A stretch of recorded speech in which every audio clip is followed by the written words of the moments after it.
Uniclac.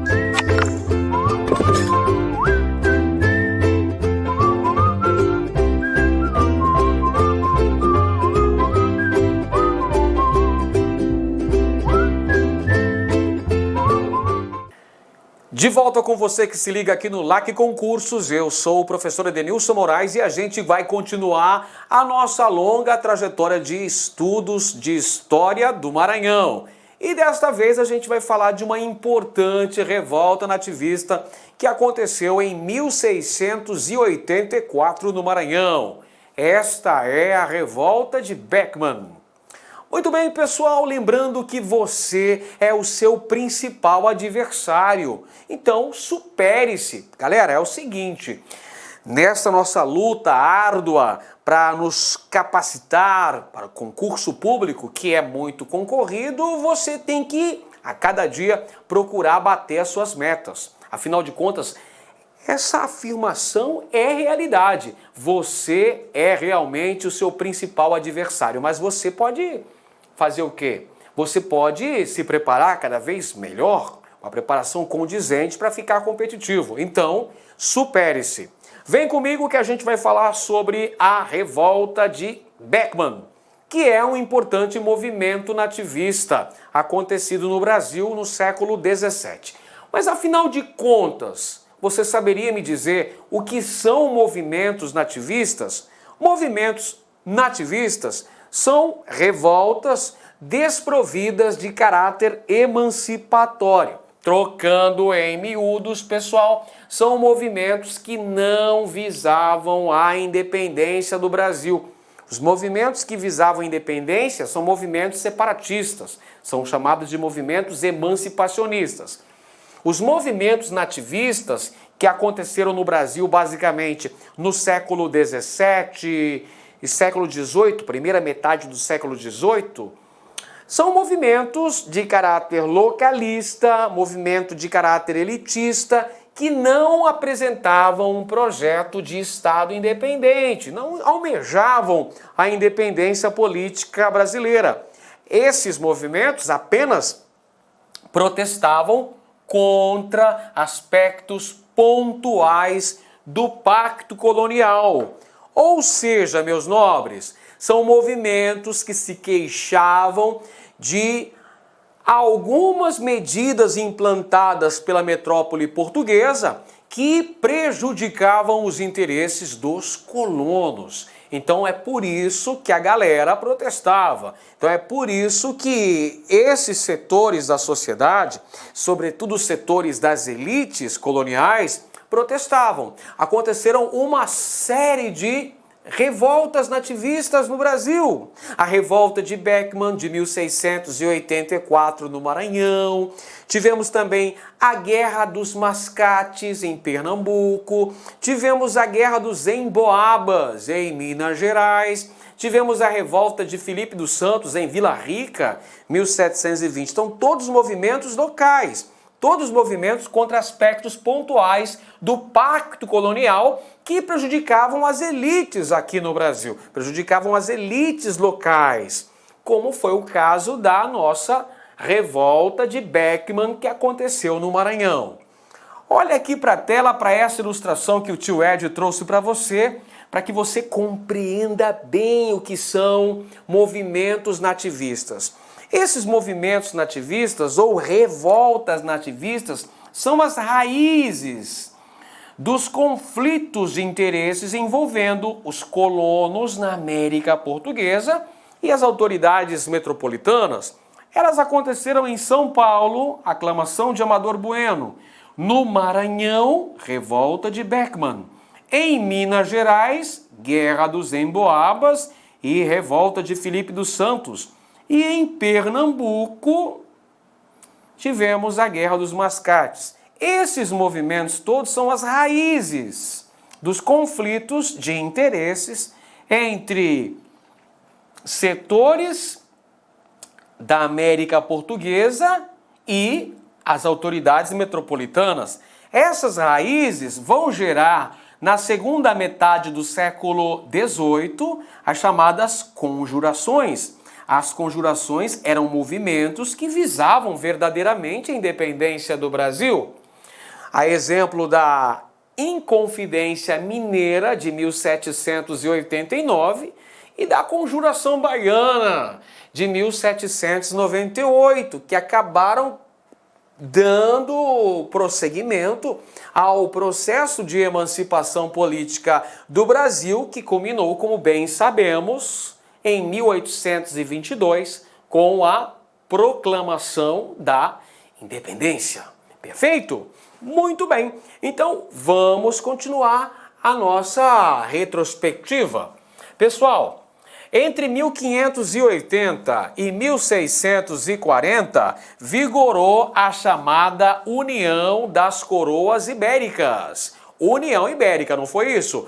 Período em que Portugal e Espanha estavam juntos, estavam atrelados. Na verdade, a Espanha dominava Portugal. Porém, pessoal, em 1640 tivemos a Restauração Portuguesa. O que é essa Restauração Portuguesa, professor?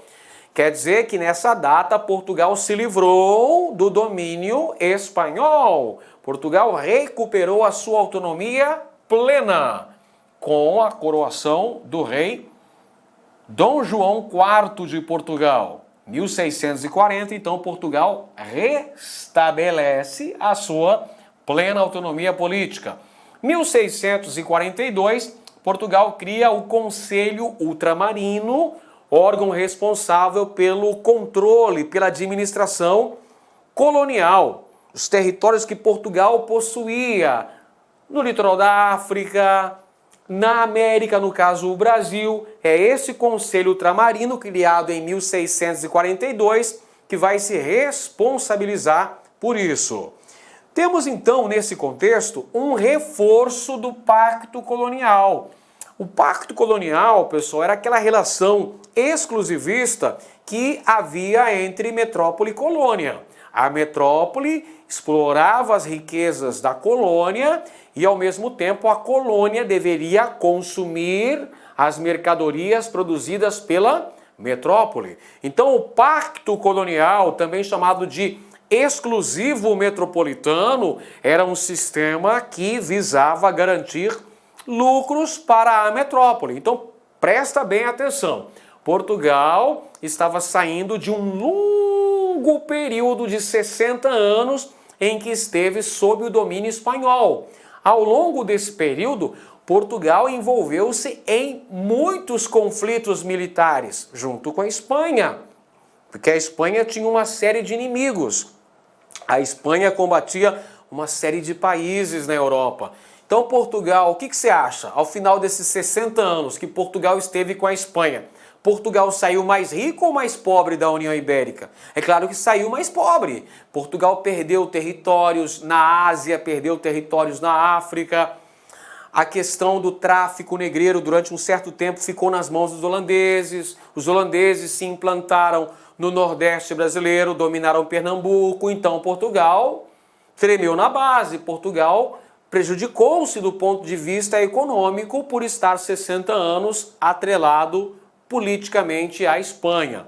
Então, quando Portugal recupera essa sua autonomia, Portugal precisa recuperar também a sua estrutura econômica. E como é que Portugal vai reforçar os seus cofres? Cobrando pesados impostos. É por isso que nós vamos ter o reforço do Pacto Colonial e a criação de companhias de comércio. Vai assinalando isso aqui que é importante, pessoal. Criação de companhias de comércio. Entre elas, a Companhia de Comércio do Maranhão, que vai ser responsável pelo abastecimento de mercadorias para o Maranhão e pela cobrança de impostos na região também. E aí a gente tem o Estado do Maranhão. Olha só, outra questão importante. Estado do Maranhão foi criado em 1621. 1621, pessoal, portanto, dentro do contexto da União Ibérica, optou-se pela divisão do território brasileiro em 2 estados. Quais são esses 2 estados aí, professor? Um chamava-se Estado do Brasil. Estado do Brasil com capital em Salvador. O outro se chamava Estado do Maranhão, com capital em São Luís. Por que razão, professor? 1621, ainda dentro da União Ibérica, as autoridades metropolitanas resolveram dividir a administração colonial do Brasil. Galera, é por uma questão de segurança, por uma questão de proteger as fronteiras coloniais, porque você sabe muito bem que o Brasil foi alvo de incursões estrangeiras durante esse período.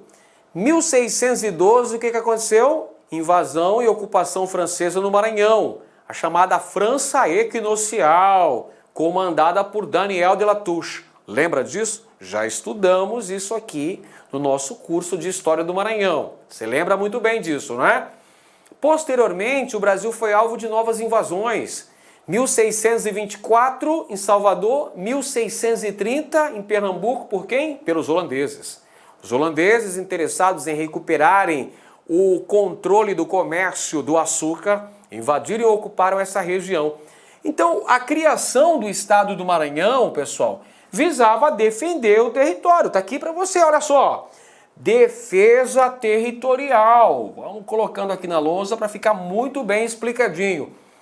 1621, então, as autoridades metropolitanas criam o Estado do Maranhão e o Estado do Brasil também, com o objetivo de melhor defenderem o território que era alvo da cobiça estrangeira. Franceses e holandeses estavam de olho aqui no território brasileiro. E também visando, olha só, a exploração econômica da região. Exploração das chamadas drogas do sertão. As drogas do sertão que eram exploradas basicamente nas missões dos aldeamentos jesuíticos, utilizando-se de mão de obra indígena. Então os padres da Companhia de Jesus, estabelecidos no Maranhão, promoviam não apenas a catequização dos índios, mas também a exploração dos mesmos para a exploração das chamadas drogas do sertão. O Estado do Maranhão possuía mais contato político e econômico com a metrópole do que com o Estado do Brasil, cuja capital era Salvador, na Baía de Todos os Santos. Então isso é interessante, pessoal. Contato político e econômico com a metrópole, ou seja, o Estado do Maranhão possuía certa autonomia em relação ali ao Estado do Brasil. E olha só, o Estado do Maranhão, o Estado do Grão-Pará e Maranhão, teve duas capitais importantes, teve duas cidades importantíssimas nesse contexto, São Luís e Belém do Pará, que foram praticamente fundadas na mesma época, não é? No início do processo de colonização específica, sistemática dos portugueses nessas regiões. Só que, evidentemente, essa região do estado do Grão-Pará e Maranhão enfrentou vários problemas econômicos também, pessoal. Problemas ligados ao cultivo e à produção, ao cultivo de cana-de-açúcar, para a produção de açúcar e seus derivados, e também ao cultivo de algodão. Enfrentou alguns problemas, dentre eles a questão do abastecimento de mão de obra de origem africana, mão de obra escrava. Tudo bem? Então são alguns contextos importantes aí do estado do Maranhão. Agora de olho no mapa para a gente entender muito bem o que é que a gente falou. Então, pessoal, a gente tinha essa divisão territorial, essa divisão administrativa do Brasil naquela época. Havia, então, o Estado do Brasil, aqui embaixo, está aqui mais escuro no mapa, não é? Que é o Estado do Brasil, cuja capital, Salvador. Vamos assinalar no mapa aqui. Estado do Brasil, com capital em Salvador. Foi criado, nesse contexto histórico, não é? 1621, o Estado do Maranhão. Está aqui, olha. Capital, São Luís. O objetivo era garantir a defesa do território e também implementar a questão econômica, tá bom? Implementar a questão econômica nessa região toda aí, pessoal. Muito bem. Agora falemos da Companhia de Jesus. A Companhia de Jesus, que foi criada lá no contexto da Contra-Reforma, né, pelo Inácio de Loyola, foi criada em 1534. E qual que era a função da Companhia de Jesus? Olha, a Companhia de Jesus tinha a função de promover a expansão do catolicismo pelo mundo, aumentando o rebanho do Senhor, novas almas para o exército de Cristo. Quem seriam essas novas almas? Os índios a serem catequizados. A Companhia de Jesus, os padres jesuítas, chegaram ao Maranhão no ano de 1619 para efetuarem a catequese indígena e também para darem início à exploração econômica das drogas do sertão, utilizando-se basicamente de mão de obra indígena. As drogas do sertão, guaraná, baunilha, cacau, essas são as drogas do sertão, espécies de especiarias mesmo brasileiras, né? Podemos dizer assim. As drogas do sertão eram exploradas sob o comando dos jesuítas, utilizando-se de mão de obra indígena. Podemos dizer que a Companhia de Jesus tinha um certo monopólio comercial, porque só elas que promoviam a exploração econômica das drogas do sertão, e por isso também a Companhia de Jesus tinha uma influência patrimonial também considerável. Logicamente que na instalação desses aldeamentos, dessas missões jesuíticas, os padres, lógico, claro, eles tinham um patrimônio econômico importante, gerando muitos choques, muitos atritos com o Senado da Câmara de São Luís, no Maranhão. Perfeito?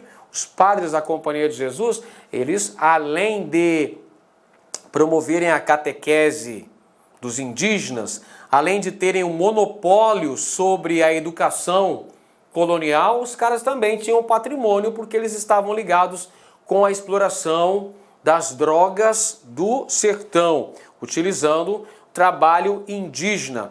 Por isso que vai gerar uma série de choques com o Senado da Câmara do Maranhão, também com os senhores de terra maranhenses por ocasião da ocorrência da revolta de Beckman, 1684, em cujo movimento tivemos a expulsão dos padres jesuítas do Maranhão em 1684. Bom, em relação à Companhia de Comércio do Maranhão, pessoal, ela foi criada no ano de 1682. Então vamos lá, prestando bem atenção aqui no professor Edenilson, hein? Companhia de Comércio do Maranhão, criada em 1682, tendo capital misto. Olha, isso aqui é um assunto bem interessante, pessoal. Nessa Companhia de Comércio, tínhamos o capital público, ou seja, o capital da metrópole portuguesa, e tínhamos também o capital privado, o capital particular também estava participando ali como acionistas dessa companhia. E tínhamos o seguinte, essa companhia foi criada até por um objetivo muito nobre. Qual era esse objetivo, professor? O objetivo era superar o atraso econômico, superar esse isolamento econômico da região do Maranhão, da capitania do Maranhão. Então é um objetivo nobre, um objetivo muito importante, promover o desenvolvimento da capitania do Maranhão. E essa companhia vai receber o monopólio comercial, o chamado estanco. Anota aí no seu caderno. Estanco, monopólio comercial da Companhia do Maranhão. Ou seja, essa companhia iria abastecer a região do Maranhão com uma série de mercadorias e também com escravos de origem africana. A meta dessa companhia era fornecer o equivalente a 10 mil escravos num período de 20 anos. Então você que é muito bom de matemática aí já percebeu que a meta era o fornecimento de 500 escravos em média por ano. Então essa era a meta dessa companhia para o abastecimento do Maranhão. Meta esta que não foi alcançada. Meta esta que não foi cumprida. E esta vai ser uma das motivações para a ocorrência da revolta de Beckman 2 anos após a criação da Companhia de Comércio do Maranhão. A gestão dessa companhia, desse empreendimento comercial, estava nas mãos de Pascoal Pereira Jansen. Pascoal Pereira Jansen, que administrou essa companhia de modo bastante corrupto. Essa é uma outra informação importante. A gestão do Pascoal Pereira Jansen se caracterizou por muitos atos ilícitos, muitos atos de corrupção. E essas mercadorias que entravam no Maranhão, que eram trazidas em regime de estanco, ou seja, de monopólio pela Companhia de Comércio, eram bastante caras, mercadorias caríssimas. E os impostos que essa companhia também cobrava eram elevadíssimos. Já perceba, não é? Vai percebendo aí que isso gerou uma série de atritos. Que vão gerar na revolta de Beckman, ocorrida em 1684 no Maranhão. Então o que foi essa revolta, professor? Foi basicamente uma revolta nativista. Ou seja, são setores da sociedade maranhense, setores das elites, senhores de terra, representantes do Senado da Câmara de São Luís, que vão se posicionar contrários ao Estado do Maranhão, contrários também à Companhia de Comércio e também à Companhia de Jesus. Olha só, importante essa informação, esse é um bizu muito importante. A revolta de Beckman se constituiu num movimento de caráter elitista. Quem é que estava no comando aí dessa rebelião? Manuel Beckman, Tomás Beckman e Jorge Sampaio, representante do Senado da Câmara de São Luís.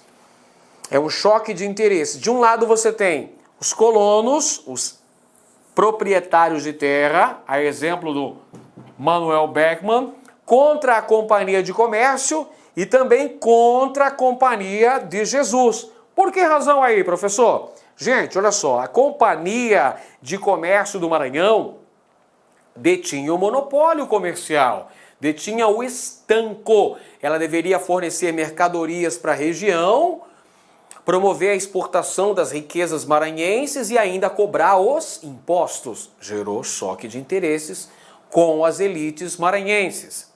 Outro ponto, a Companhia de Jesus catequizava os indígenas e também tinham uma influência patrimonial muito grande, uma influência econômica, porque a Companhia de Jesus promovia a exploração das drogas do sertão, utilizando-se de mão de obra indígena. E olha só, como a Companhia de Comércio do Maranhão não conseguiu bater a meta de abastecer a região com 500 escravos por ano, os senhores de terra vão para cima de quem? Vão tentar escravizar os índios. Só que os índios eram catequizados pelos padres jesuítas. Então nós temos esse atrito. De um lado, a elite maranhense, os senhores de terra, e de outro, os representantes da Companhia de Comércio do Maranhão e os representantes da Companhia de Jesus. Os líderes principais da revolta de Beckman foram os irmãos Beckman, Manuel e Tomás Beckman, além de Jorge Sampaio. As causas principais do movimento. Isso é importante demais no seu aprendizado, hein? Você tem que estar ligado nas principais causas que levaram à ocorrência da revolta de Beckman. Aqui estão elas.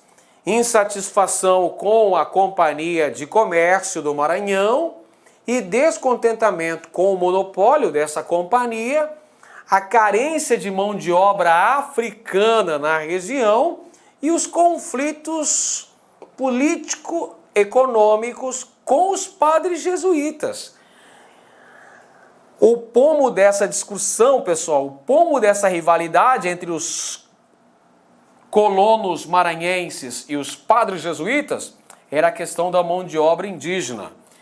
Os padres jesuítas queriam usar os indígenas na exploração das drogas do sertão e catequizá-los nas missões. Os colonos maranhenses, é lógico, queriam escravizar os indígenas. Então, dentro desse contexto de tensão, de conflito, nós vamos ter a ocorrência da revolta de Beckman, cujos objetivos principais aqui estão. Anota aí. Extinção da Companhia de Comércio, eles queriam acabar com a Companhia de Comércio do Maranhão, e eles queriam também expulsar os jesuítas do solo maranhense. Aí ocorre a deflagração do movimento, 1684. Acontece o início da revolta de Beckman, com prisões, com expulsões, com uma série de conflitos na cidade de São Luís, capital do Maranhão.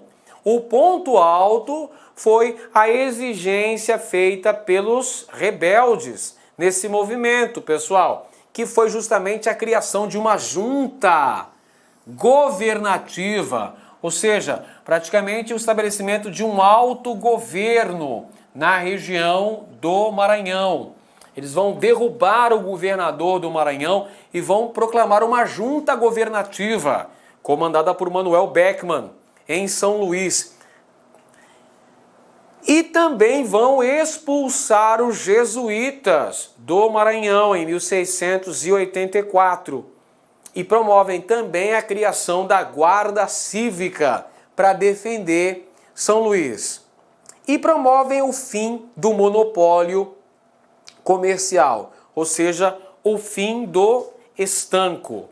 Mas isso aí não fica barato, evidentemente, que nós vamos ter uma reação metropolitana em relação à ocorrência dessa rebelião, dessa revolta, a revolta de Beckman. O desfecho é a repressão violenta que vai acontecer. Thomas Beckman, inclusive, vai a Portugal jurar lealdade e pedir perdão aos revoltosos, pedir perdão àqueles que fizeram essa revolta ao rei de Portugal. Porém, Thomas Beckman é preso, né, mandado de volta para o Maranhão e é enviado para a região um novo governador para administrar a capitania do Maranhão, estado do Maranhão, Gomes Freire de Andrada. E Manuel Beckman, Jorge Sampaio, principais lideranças políticas da revolta, acabam sendo condenados à morte. São enforcados. Olha a forca aí, pessoal, para o Manuel Beckman e para o Jorge Sampaio. Os jesuítas retornam ao Maranhão ao final dessa revolta. Porém, olha só, um dos objetivos da revolta de Beckman era a extinção da Companhia de Comércio do Maranhão. Realmente ela foi extinta no ano de 1685, portanto, um ano após a ocorrência dessa revolta. Muito bem, agora vamos fazer uma série de questões para a gente fixar muito bem o que nós estudamos até aqui.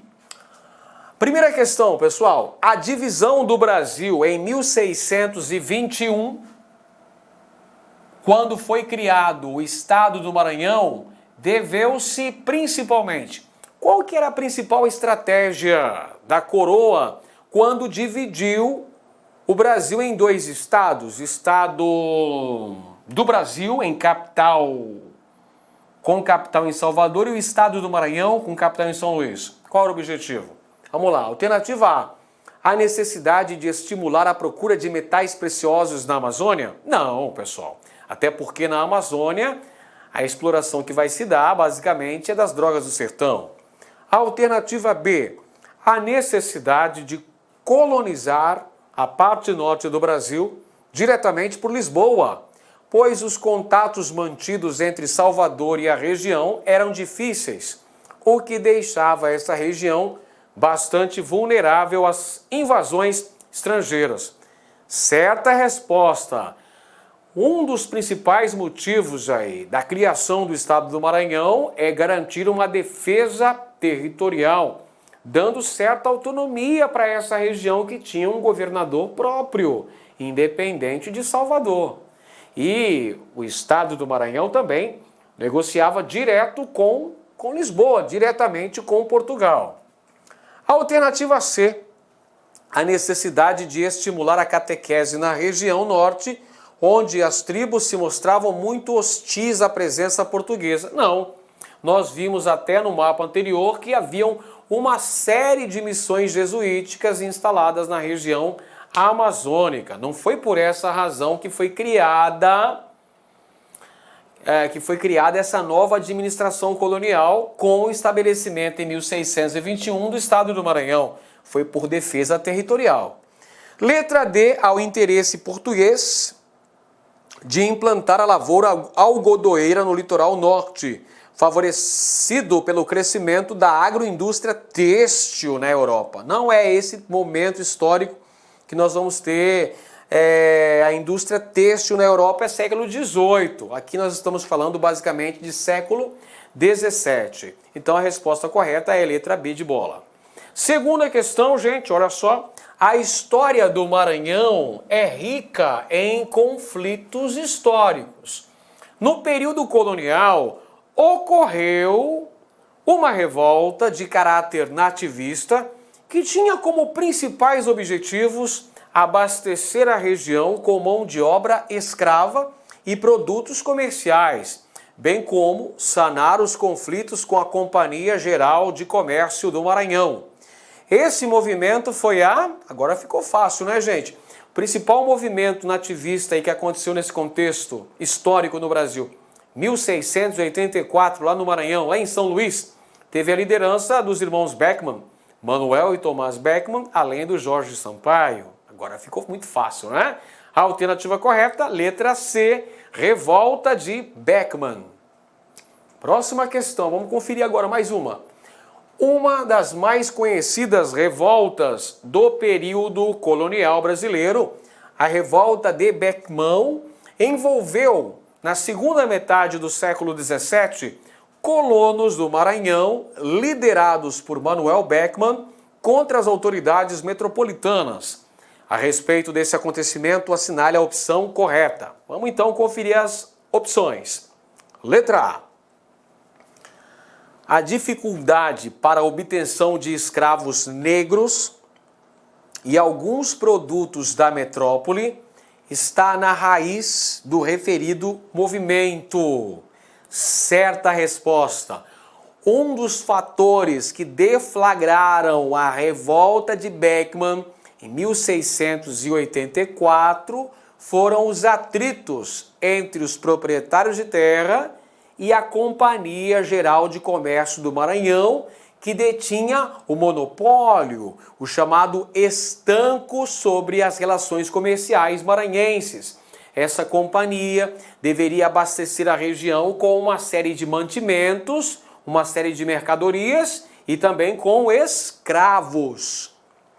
Mas essa companhia pisou na bola, não cumpria as metas e, o que é pior, cobrava impostos elevadíssimos na região.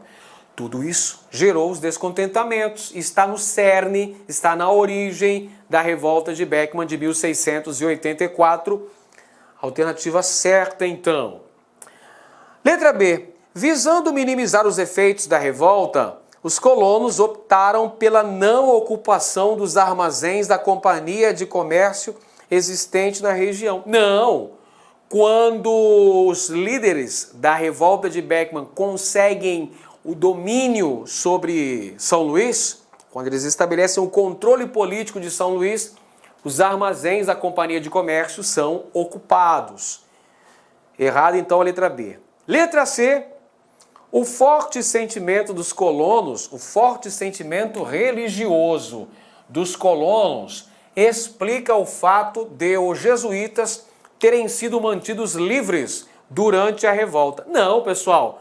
Durante essa revolta, o que vai acontecer, pessoal? Vai acontecer a expulsão dos jesuítas do Maranhão. 1684, as lideranças da revolta vão dar um bico na bunda dos jesuítas, né? Vão expulsá-los das terras maranhenses. É claro que ao final da revolta os jesuítas voltam para o Maranhão, mas no auge da revolta eles foram expulsos do Maranhão. Então essa também está errada. Letra D. Ao assumir o governo local, Beckmann, que é o nosso bom e velho Manuel Beckmann, logrou resolver os problemas que afligiam os colonos, o que pôs fim à revolta. Não, o que vai pôr fim à revolta é uma violenta repressão metropolitana, o envio de um novo governador para o Maranhão e a prisão de Manuel Beckmann e Jorge Sampaio, que foram enforcados. Letra E. Anistiado, Beckmann voltou a Portugal e na metrópole chegou a ocupar importantes cargos na administração real. Errado, pessoal! Ele recebeu pena de morte, acabou enforcado. Muito bem, vamos para a próxima questão agora aqui. No decorrer do período colonial no Brasil, os interesses entre metropolitanos e colonos foram se ampliando. O descontentamento se agravou quando, a 1º de abril de 1680, a coroa estabeleceu a liberdade incondicional dos indígenas, proibindo taxativamente que fossem escravizados. Além disso, confiou-os aos jesuítas, que passaram a ter a jurisdição espiritual e temporal das aldeias indígenas. Visando solucionar o problema da mão de obra para as atividades agrícolas do Maranhão, o governo criou a Companhia do Comércio do Estado do Maranhão, 1682. Durante 20 anos, a companhia teria o monopólio do comércio importador e exportador do Estado do Maranhão e do Grão-Pará. Cabia-lhe fornecer 10.000 escravos africanos negros, à razão de 500 por ano, durante o período da concessão outorgada. Muito bem, pessoal. Então, essa questão está falando sobre o papel dos jesuítas na catequização dos indígenas, a proibição régia da escravização dos índios no Brasil e também sobre a criação da Companhia Geral de Comércio do Maranhão, que deveria desenvolver economicamente a região, fornecer uma série de mercadorias e fornecer principalmente escravos, numa concessão que deveria durar 20 anos. Pelos elementos mercantilistas, geográficos e cronológicos, o conflito inferido no texto foi a revolta de... Qual a revolta que vai acontecer no Maranhão contra a Companhia de Comércio do Maranhão e a Companhia de Jesus, que tinha o monopólio sobre a extração das drogas do sertão? Essa é a nossa estudada revolta de Beckmann, de 1684. 1684, alternativa correta, letra E. Revolta de Beckmann. Mais uma questão aqui, gente.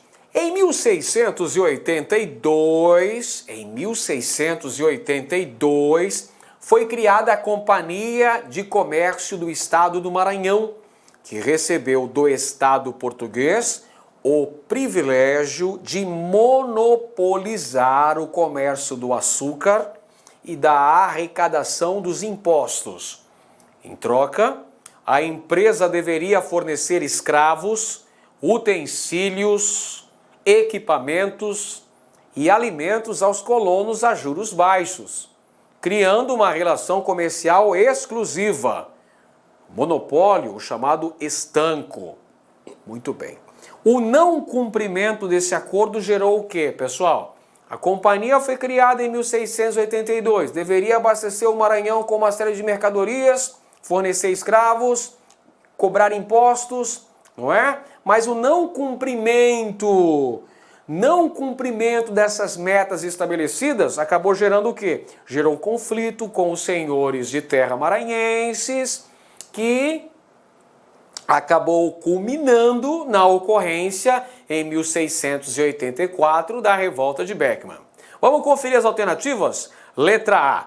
Permitiu a instalação de um governo autônomo no Maranhão?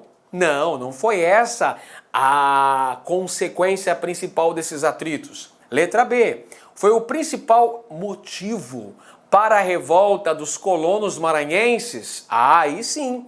Principal fator que leva a um conflito de interesses entre os senhores de terra maranhenses, né? O Senado da Câmara de São Luís e a Companhia de Comércio do Maranhão é essa questão, principalmente, das mercadorias caras, dos preços baixos pagos por essa companhia sobre as mercadorias maranhenses, como, por exemplo, o açúcar e o algodão, e também os pesadíssimos impostos. Isso deixa a galera muito mordida e pronta para pegar em armas para defender seus objetivos, que vai ser a revolta de Beckman.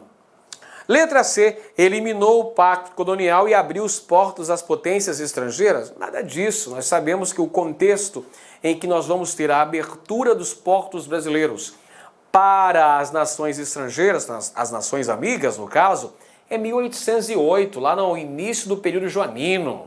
Nada a ver com esse contexto que nós estamos estudando. Letra D, estimulou o uso do trabalho livre para sustentar as atividades produtivas. Nada disso, pessoal. Os senhores de terra maranhense utilizavam-se de mão de obra escrava. Eles não tinham mão de obra escrava africana, queriam utilizar então a mão de obra dos negros da terra, os chamados negros da terra, que são os povos indígenas, que eram catequizados pelos padres jesuítas. Por isso que essa revolta expulsou os jesuítas do Maranhão. E letra E, criou um mercado interno exclusivo para o Estado português. Neca de pitibiriba. A única resposta correta é que esses atritos foram o principal motivo para a ocorrência da revolta de Beckman, no Maranhão. Em 1684, eclodiu uma revolta de proprietários de terra no Maranhão, conhecida por Revolta de Beckman. Os revolucionários posicionaram-se, alternativa A, contra o monopólio da Companhia de Comércio e contra os jesuítas. Olha aí que legal! De primeira já encontramos a resposta correta, pessoal. A revolta de Beckman, que aconteceu em 1684, se volta contra a Companhia de Comércio do Maranhão e contra os padres jesuítas. Teve a liderança dos irmãos Beckman e também de Jorge Sampaio. Letra B. Contra a escravidão dos africanos e dos indígenas maranhenses? Não, galera. Essa revolta vai acontecer porque a companhia não consegue abastecer a região com um número suficiente de escravos africanos. E também porque esses proprietários de terra maranhenses estavam ávidos a escravizar os indígenas, contrariando assim o interesse dos jesuítas. Letra C. A favor da catequização dos indígenas realizada pelos jesuítas. Claro que não, contra isso, pessoal. Não é à toa que quando eles tomam o poder, eles expulsam os jesuítas do Maranhão, para justamente controlar a exploração das drogas do sertão e também por poderem escravizar os índios. Letra D, a favor do monopólio real sobre a exploração dos produtos da região. Não, essa revolta vai ser contra o monopólio real, pessoal. Tanto é que quando chegam ao poder, eles quebram o estanco, quebram o monopólio da Companhia do Maranhão. E letra E, contra a expulsão dos jesuítas determinada pela coroa portuguesa. Não, pessoal, nada disso. São os colonos maranhenses que, ao tomarem o poder em São Luís, vão expulsar os padres da Companhia de Jesus do Maranhão. Perfeito? Então a única alternativa correta é só a letra A. Bacana então, pessoal. Lembre-se sempre, olha só, por trás de toda vitória relevante há uma história de muita luta e superação. É assim que funciona, pessoal. Com muita determinação, com muito esforço, é que a vitória vem. Nenhuma vitória vem fácil, assim vai cair no seu colo de qualquer maneira. Você tem que buscar a vitória. Então é assim que funciona. Você quer passar? Primeiro você tem que estudar. Estudar com muita determinação, foco, força e fé que as coisas vão realmente acontecer e a sua vida vai mudar. Um grande abraço a todos e até o próximo vídeo aqui no LAC Concursos. Valeu, pessoal! Até mais!